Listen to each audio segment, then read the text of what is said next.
ഒന്നും കൂടെ വിളിച്ചോക്കി മനസ്സാ. വിളിച്ചിട്ടാണ് എടുക്കണ്ടേ, ഞാൻ എന്താ കാട്ടുക? ഈശ്വര, എന്റെ കൊച്ചെവിടെയാണോ എന്തോ. അവനൊന്നും പറ്റിയിട്ടുണ്ടാവില്ല, ഇങ്ങനെ ഓവർ തിങ്ക് അടിക്കണ്ടേ. എന്നാലും എന്റെ കൊച്ച്. എന്റെ പൊന്ന് ചെയ്യ, അവൻ 32 വയസ്സുള്ളൊരു ചെക്കനാണ്. അവനെ നോക്കാൻ അവനക്ക് അറിയില്ലേ? എന്നാ അവനൊന്ന് വിളിച്ച് പറഞ്ഞാ എന്താ? എന്റെ പൊന്നി, അവന്റെ ഫോണിന് വല്ലതും പറ്റിയിട്ടുണ്ടാവും, അതായിരിക്കും. അല്ലെങ്കിൽ അവൻ ബിസി ആയിരിക്കും, അവൻ വിളിച്ചോളും. എന്നാ നിങ്ങൾ ഇച്ചിരി വിളിച്ചു നോക്കി, ഓനക്കറിയണ്ടാവില്ല, ഓന്റെ ഭർത്താവല്ലേ. അതൊക്കെ വിളിച്ചാലും എന്താ ചെയ്യാ, എനിക്കിവിടെ ഒരു മീറ്റിംഗ് ഉണ്ട്. എന്റെ ഫോൺ ഓഫാണ്. ഞാൻ എന്താ കാട്ടാ, 2 ദിവസമായി വീട്ടിലോട്ടൊന്ന് വന്നിട്ട്. എന്നാ നീ വിളിച്ചോന്നാ ഫോണിന്നാ, ഞാൻ മീറ്റിങ്ങിന് പോവാ. പോയി അല്ലെങ്കിൽ നിങ്ങൾക്ക് മക്കളെ കുറിച്ച് വലിയ ചിന്തയൊന്നുമില്ലല്ലോ. ആയത് നിങ്ങൾ പൊയ്ക്കോളി, ഫോൺ തോണ്ട് നോക്കാം. പപ്പയാണല്ലോ, ഇതെന്താ ഇപ്പോ? അപ്പൊ പറയ്, എന്തേ? എന്റെ കൊച്ചവിടെ? ഓ, മമ്മയായിരുന്നോ?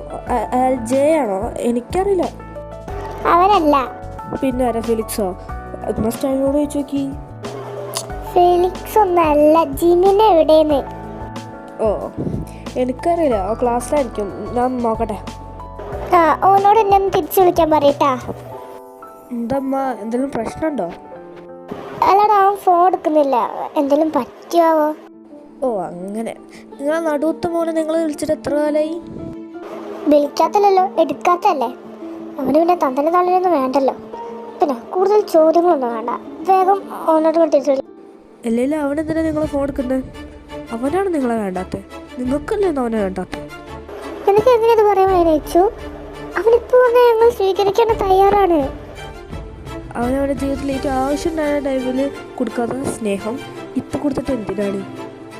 ശരിയാണ്, ചെയ്തതൊക്കെ തെറ്റാണ്. അത് ഞങ്ങൾക്ക് മനസ്സിലായതുകൊണ്ടല്ലേ ഞങ്ങളിപ്പോൾ അവനെ സ്വീകരിക്കാന്ന് പറയുന്നത്. അപ്പോൾ മതി, നിങ്ങൾക്ക് എന്താ വേണ്ടത്? ജിമിനെ വിളിച്ചാൽ പോരെ, ഞാൻ പറഞ്ഞോണ്ട് മതി. എടാ ഇച്ചു സോറി എടാ, അത് അപ്പോഴത്തെ ദേശത്തിൽ പറഞ്ഞതാ, സോറി, നീ വിടുന്നത്. ആടാ സാറില്ല, ഞാൻ അത് അപ്പോഴേ വിട്ടു. പിന്നെന്താ എൻ്റെ ഫേസ് ഇങ്ങനെയൊക്കെ ഉണ്ടായ? അത് അമ്മയെ വിളിച്ചേ. നിനക്ക് ആ ഫോണെങ്കിലും ഒന്ന് എടുത്തൂടെ? നമ്മുടെ അമ്മയപ്പല്ലേടാ ആയിരുന്നോ? എന്നിട്ടാണ് അവർ എന്നോട് അങ്ങനെ കാണിച്ചത്. അത് തെറ്റാന്ന് അവർക്ക് മനസ്സിലായല്ലേ, ഇനി എന്തിനാ? തെറ്റാന്നൊക്കെ സമ്മതിച്ചു, പക്ഷെ ഞാൻ അന്വേഷിച്ച വേദന ആർക്കും മനസ്സിലാവില്ല. എന്നെ ഏറ്റവും കൂടുതൽ വേദനിപ്പിച്ച എന്താ അറിയോ? നിങ്ങൾ രണ്ടുപേരുടെ കല്യാണം കഴിഞ്ഞപ്പോൾ വിത്ത് ബോയ്സ്. കിച്ചു, ഞാൻ ഇച്ചു വേണ്ട, ഈ പേര് പറഞ്ഞ നമ്മൾ വീണ്ടും അടിയാവും. എന്തിനാ വെറുതെ? എടാ, എന്നാൽ ഞാൻ പോവാ, അടുത്ത പീരീഡ് എൻ്റെ. ഹേ ക്ലാസ്,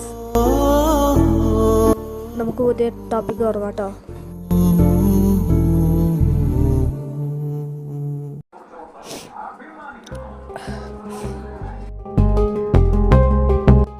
മതിയാണോ മോനെ നോക്കിയത്? എടാ അതല്ല, സാർ കരയാണോ? ആണോ? ആ ആണ്. എന്തെങ്കിലും പ്രശ്നമുണ്ടോ? അവന് നീ ചിന്തിക്കുന്നതിനേക്കാൾ പ്രശ്നങ്ങളുണ്ട്. നീ അത് വിട്, എന്തെങ്കിലുമൊക്കെ ആയിരിക്കും. ചിലപ്പോൾ ആ ഡേവിഡുമായിട്ട് വലിയ കച്ചറ ഉണ്ടാക്കിയിട്ടായിരിക്കും. ആ ആയിക്കോളും. ലവ് കൺഫ്യൂസ് പോലും ചെയ്തിട്ടില്ല, അപ്പോഴത്തേക്ക് നീ അവനെ കെയർ ചെയ്യാൻ തുടങ്ങി.